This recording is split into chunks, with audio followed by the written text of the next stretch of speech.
Welcome to the Gridstack News Brief for Thursday, October 16th. Here are today's top headlines. Fluence Energy and Torch Clean Energy have announced the Winchester project, a solar plus storage facility in Arizona that will use Fluence's Gridstack Pro 5000 energy storage system, with delivery expected in early 2027. The project will feature 160 megawatt, 640 megawatt-hours of storage capacity, alongside 280 megawatt solar arrays to support grid reliability, regional load growth, and local economic development.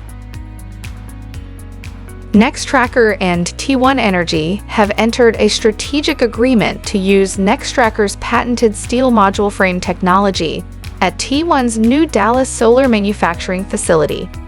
The partnership will help shift the industry from imported aluminum frames to U.S.-made steel frames, strengthening domestic supply chains and reducing exposure to tariffs and global supply risks.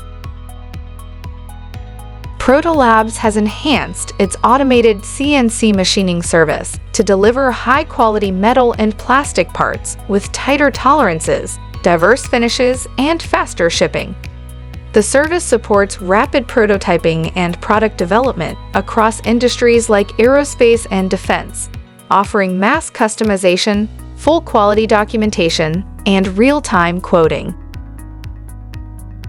PowerBank has signed a lease for the 1.76 megawatt solar project in upstate New York, expected to qualify for incentives under New York's SUUN program.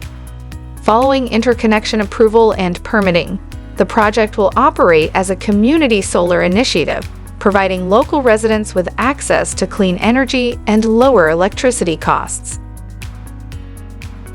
Thanks for watching Gridstack News. If you liked the video, please hit the like button.